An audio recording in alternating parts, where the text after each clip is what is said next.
ഇപ്പോൾ ഒരാൾക്ക് ഹാർട്ടിൽ 5 ബ്ലോക്ക് വന്നു, നിങ്ങൾ എത്ര എക്സസൈസ് ചെയ്താലും ബ്ലോക്ക് മാറില്ല. അങ്ങനെ ഒരു തെറ്റിദ്ധാരണയേ വേണ്ട. ഇപ്പം ഞാൻ കറക്റ്റ് എക്സസൈസ് ചെയ്യുന്നുണ്ടല്ലോ ഡോക്ടർ, ഞാൻ ഫുഡ് തീരെ തൊടാറില്ല. പക്ഷെ ആ ബ്ലോക്ക് മാറിയില്ല ഒരിക്കലും. ബ്ലോക്ക് വന്നു കഴിഞ്ഞു. നിങ്ങൾ ചെയ്യേണ്ടത് ഈ ബ്ലോക്ക് വരുന്നതിന് മുമ്പാണ്. ഇപ്പം അധികം ആൾക്കാർ എന്താ ചെയ്യുന്ന പറഞ്ഞു കഴിഞ്ഞാൽ, ഈ ലൈഫ് സ്റ്റൈൽ എല്ലാവരും ചേഞ്ച് ചെയ്യും. എപ്പോഴാണെന്നറിയോ? എല്ലാ ഹാർട്ട് അറ്റാക്കും വന്ന് കിഡ്നിയിലെ ക്രിയാറ്റിനൊക്കെ കൂടി സ്ട്രോക്കെല്ലാം വന്ന് നടക്കാൻ പറ്റാത്ത ആകുമ്പോൾ 50 വയസ്സാകുമ്പോൾ പിന്നെ അവർ ഭക്ഷണമെല്ലാം കുറച്ച്, പിന്നെ എല്ലാ ദിവസവും രാവിലെ എഴുതി നടക്കാം. നമ്മൾ പിന്നെ രാവിലെ ഗ്രൗണ്ടിലൊക്കെ പോയാൽ കാണാം, ഒരൊറ്റ ചെറുപ്പക്കാരുണ്ടാവില്ല അവിടെ. 30 വയസ്സിന് താഴെയുള്ള ഒരാളുണ്ടാവില്ല. എല്ലാം ഒരു 60 വയസ്സുള്ളവരുടെ ഇങ്ങനെ ഇത് വളരെ ആർത്രൈറ്റിസ് എല്ലാം വന്ന് നടക്കാൻ പറ്റാത്ത ആൾക്കാരാണ് അവിടെ കൂടുതലുണ്ടാവുക. ഈ ലൈഫ് സ്റ്റൈൽ എന്ന് പറഞ്ഞാൽ ചെറിയ വയസ്സിൽ തുടങ്ങി ഇതൊരു ഹാബിറ്റ്സാണ്. കുട്ടികൾ കളിക്കുക, രാവിലെ തന്നെ കുട്ടികൾ പോയി നടക്കാൻ പോകേണ്ട ആവശ്യമുണ്ടോ? ഒരാവശ്യമില്ല. കുട്ടികൾ എല്ലാ ദിവസവും വീട്ടിലെ അമ്മമാരവർ വീട്ടിലിരുന്ന് പഠിപ്പിക്കേണ്ട ഒരു കാര്യമില്ല. എല്ലാവരും സ്കൂളിൽ നിന്ന് വന്നു കഴിഞ്ഞാൽ എല്ലാ കുട്ടികളും 2 മണിക്കൂർ സ്ഥിരമായിട്ട് വ്യായാമം ചെയ്യുക, കളിക്കാൻ പോവുക. അതിനകത്ത് മാർക്ക് കുറഞ്ഞാലും കുഴപ്പമില്ല, ആരോഗ്യം ഉണ്ടെങ്കിലല്ലേ മാർക്കിനെ കൊണ്ടുള്ള കാര്യമുള്ളൂ. അതൊരു ഹാബിറ്റായി വരണം. അതിപ്പോൾ ഇനി കോളേജിൽ പോവുക, ജോലിക്കായി കഴിഞ്ഞാൽ പിന്നെ ആൾക്കാർക്ക് സമയം ഉണ്ടാവില്ല. വെറും കമ്പ്യൂട്ടറും മൊബൈലും, രാത്രി മറ്റേ ഈ ടി വിയും മറ്റേ മൊബൈലും വാട്സപ്പെല്ലായിട്ട് പിന്നെ എണിക്കുന്ന തന്നെ രാവിലെ എണിക്കുന്ന ഡയറക്റ്റായിട്ട് ഒരു കാറിലോട്ടാണ്. പിന്നെ കുളിക്കാനും ഇതാക്കാനും വരെ ഇപ്പോൾ സമയമില്ലാത്ത സമയമാണ്. അപ്പോൾ ഇതൊരു ഹാബിറ്റാക്കി എടുക്കണം. എങ്ങനെയാണ് ഹാബിറ്റാക്കി എടുക്കുക?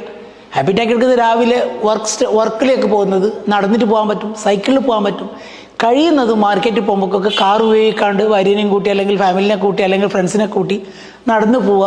അതൊരു വ്യായാമമായി, അതേസമയത്ത് ഒരു മനസ്സിനൊരു പ്ലഷർ. ഇതൊക്കെ ഒരു ഹാബിറ്റ്സാണ് ഉണ്ടാക്കുക. ലൈഫ് സ്റ്റൈൽ മാറുക അങ്ങനെയാണ്. അല്ലാണ്ട് എല്ലാ ദിവസവും രാവിലെ എണിച്ച് ഒരു 3 കിലോമീറ്റർ ഓടി തിരിച്ചു വന്നു, പിന്നെ നേരെ തന്നെ പിന്നെ അന്ന് മുഴുവൻ കാറിലാണ് പിന്നത്തെ യാത്ര. പിന്നെ എവിടെയും ഇറങ്ങൂല, എവിടെയും ലിഫ്റ്റ് കയറില്ല, സ്റ്റെപ്പ് കയറില്ല, എല്ലാത്തിലും ലിഫ്റ്റ് തന്നെയാണ്. അപ്പോൾ ഈ വ്യായാമ രീതി തീരെ അനങ്ങാത്ത ഒരു സിസ്റ്റം, അത് ഈ തടി തീരെ അനങ്ങാത്ത സെഡൻറ്ററി ഹാബിറ്റ് എന്ന് പറയും. ഈ സെഡൻറ്ററി ഹാബിറ്റ് മാറ്റണം. സെഡൻറ്ററി ഹാബിറ്റ് മാറ്റി കഴിഞ്ഞ് കഴിഞ്ഞാൽ അതൊരു ജീവിത ശൈലിയാക്കി മാറ്റണം. അത് കുട്ടികളുടെ ഇടയിലും സ്കൂളിലും നിങ്ങളുടെ വീട്ടിലും നിങ്ങളുടെ കുടുംബത്തിലും ഇത് ഒരു ജീവിത ശൈലിയാക്കി മാറ്റണം. അതുപോലെ തന്നെ ഫുഡ് ഹാബിറ്റ്സ്. പലപ്പോഴും നമ്മൾ കാണാം ജങ്ക് ഫുഡ് കഴിക്കുന്നത്. ജങ്ക് ഫുഡ് മാത്രമല്ല, വീട്ടിലുണ്ടാക്കുന്ന ഫുഡിലും നമ്മൾ ഒരുപാട് ആർട്ടിഫിഷ്യൽ സാധനങ്ങൾ കൊണ്ടുവന്ന് അതിനകത്ത് മുഴുവൻ വളരെ ടേസ്റ്റ് ഉണ്ടാക്കാൻ വേണ്ടി അത് വളരെ ടേസ്റ്റുള്ള നല്ല നല്ല സാധനങ്ങളുണ്ട്. ഫോർ എക്സാമ്പിൾ ഞാൻ പറയാം, ഈ മീനുണ്ടല്ലോ മത്തി, നല്ല ടേസ്റ്റുള്ള മീനാണ് അത്. പക്ഷെ ആരും വാങ്ങൂല. എന്താ അറിയോ? അതൊരു പാവങ്ങളുടെ മീനാണ്, അതിന് ഒരു വാല്യൂ ഇല്ലാത്ത മീനാണത്. പക്ഷെ ഏറ്റവും കൂടുതൽ ഹാർട്ടിന് നല്ല ഫിഷ് ഓയിൽ കിട്ടുന്ന ഒരു മീനാണത് ഈ സാഡൈൻ അതോ മത്തി. ഈ മത്തി ടേസ്റ്റ് ഉണ്ടാവും, വീട്ടിലുണ്ടാക്കി കുട്ടികൾക്ക് ഇത് പഠിപ്പിച്ചിട്ടേ ഇല്ല, കൊടുത്തിട്ടേ ഇല്ല ജീവിതത്തിൽ. പിന്നെ ഇങ്ങനെ അവർ തിന്ന് തന്നെ പിസ്സ വെച്ചിട്ടാണ് അവർ തുടങ്ങുന്നത് തന്നെ കുട്ടികൾ.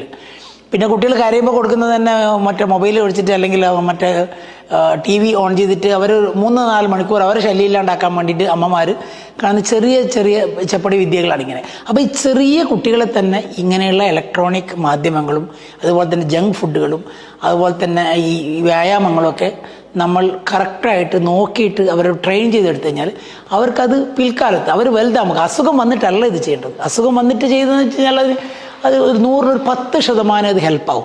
ഇപ്പോൾ ഒരാൾക്ക് ഹാർട്ടിൽ 5 ബ്ലോക്ക് വന്നു, നിങ്ങൾ എത്ര എക്സസൈസ് ചെയ്താലും ബ്ലോക്ക് മാറില്ല. അങ്ങനെ ഒരു തെറ്റിദ്ധാരണയേ വേണ്ട. ഇപ്പം ഞാൻ കറക്റ്റ് എക്സസൈസ് ചെയ്യുന്നുണ്ടല്ലോ ഡോക്ടർ, ഞാൻ ഫുഡ് തീരെ തൊടാറില്ല. പക്ഷെ ആ ബ്ലോക്ക് മാറിയില്ല ഒരിക്കലും. ബ്ലോക്ക് വന്നു കഴിഞ്ഞു. നിങ്ങൾ ചെയ്യേണ്ടത് ഈ ബ്ലോക്ക് വരുന്നതിന് മുമ്പാണ്. നിങ്ങൾ ഷുഗർ കൺട്രോൾ ചെയ്യേണ്ടത്, ഈ ലൈഫ് സ്റ്റൈൽ ചെയ്യേണ്ടത് ഷുഗർ കൺട്രോൾ ചെയ്ത് കഴിഞ്ഞാലാണ്, ലൈഫ് സ്റ്റൈൽ മാറിക്കഴിഞ്ഞ് കഴിഞ്ഞാലാണ് നിങ്ങൾക്ക് ബ്ലോക്ക് വരാതിരിക്കുന്നത്.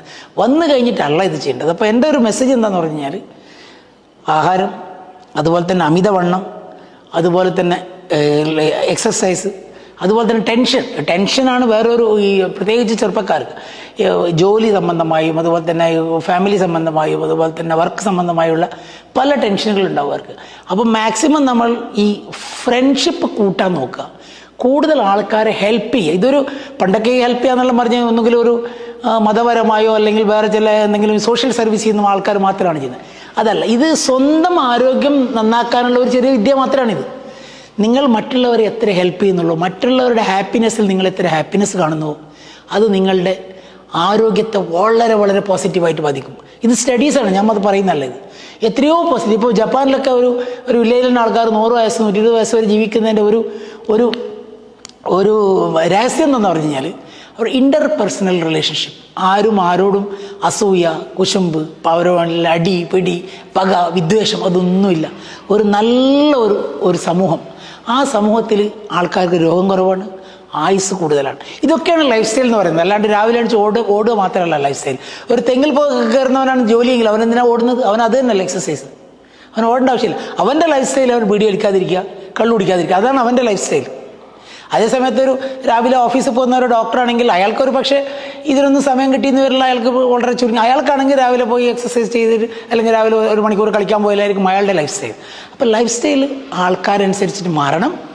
അത് അസുഖം വന്നു കഴിഞ്ഞാൽ ചെയ്യുന്നൊരു സംഭവം അല്ലാതെ അസുഖം വരും ചെറുപ്പത്തിൽ തന്നെ അതൊരു കൾച്ചറാണ്. അതൊരു സമൂഹത്തിൻ്റെ, ഒരു നാടിൻ്റെ, ഒരു ഫാമിലിയുടെ എല്ലാത്തിലും ഒരു കൾച്ചറാക്കി മാറ്റിക്കഴിഞ്ഞ് കഴിഞ്ഞാൽ ആ സമൂഹത്തിൽ രോഗം ഇല്ലാതെയാവും. ആ സമൂഹത്തിൽ രോഗം ഒരു പരിധിവരെ നമുക്ക് തടയാൻ പറ്റും രോഗം. Thank you very much.